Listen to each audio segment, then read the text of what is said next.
Numbers chapter 21. When the Canaanite king of Arad, who lived in the Negev, heard that Israel was coming along the road to Atharim, he attacked Israel and captured some prisoners. So Israel made a vow to the Lord, "If you will deliver this people into our hands, we will devote their cities to destruction." And the Lord heard Israel's plea and delivered up the Canaanites. Israel devoted them and their cities to destruction, so they named the place Hormah. Then they set out from Mount Hor along the route to the Red Sea in order to bypass the land of Edom. But the people grew impatient on the journey and spoke against God and against Moses. "Why have you led us up out of Egypt to die in the wilderness? There is no bread or water, and we detest this wretched food."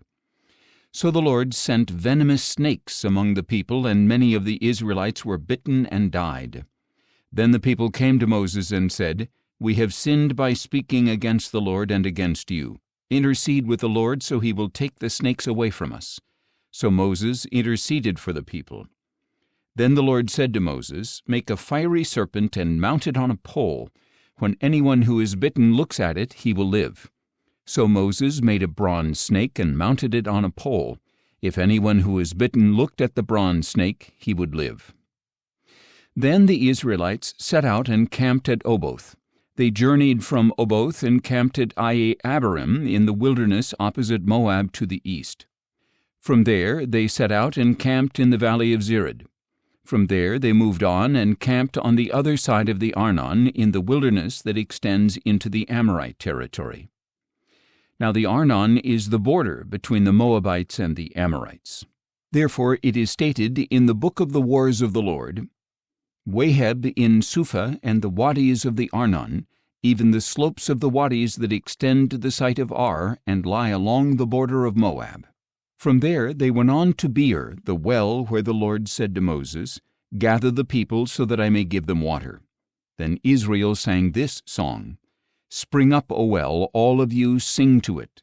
The princes dug the well, the nobles of the people hollowed it out with their scepters and with their staffs." From the wilderness the Israelites went on to Mattanah, and from Mattanah to Nahaliel, and from Nahaliel to Bamoth, and from Bamoth to the valley in Moab where the top of Pisgah overlooks the wasteland. Then Israel sent messengers to Sihon king of the Amorites, saying, "Let us pass through your land. We will not cut through any field or vineyard or drink water from any well. We will stay on the king's highway until we have passed through your territory." But Sihon would not let Israel pass through his territory. Instead, he gathered his whole army and went out to confront Israel in the wilderness.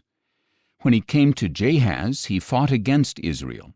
And Israel put him to the sword and took possession of his land from the Arnon to the Jabbok, but only up to the border of the Ammonites, because it was fortified. Israel captured all the cities of the Amorites and occupied them, including Heshbon and all its villages. Heshbon was the city of Sihon, king of the Amorites, who had fought against the former king of Moab and taken all his land as far as the Arnon. That is why the poets say, "Come to Heshbon, let it be rebuilt, let the city of Sihon be restored. For a fire went out from Heshbon, a blaze from the city of Sihon. It consumed Ar of Moab, the rulers of Arnon's heights. Woe to you, O Moab! You are destroyed, O people of Chemosh." He gave up his sons as refugees and his daughters into captivity to Sihon, king of the Amorites. But we have overthrown them. Heshbon is destroyed as far as Dibon. We demolished them as far as Nophah, which reaches to Medeba. So Israel lived in the land of the Amorites. After Moses had sent spies to Jazer, Israel captured its villages and drove out the Amorites who were there. Then they turned and went up the road to Bashan, and Og king of Bashan and his whole army came out to meet them in battle at Edrei. But the Lord said to Moses, "Do not fear him, for I have delivered him into your hand, along with all his people and his land. Do to him as you did to Sihon king of the Amorites, who lived in Heshbon." So they struck down Og along with his sons and his whole army until no remnant was left, and they took possession of his land.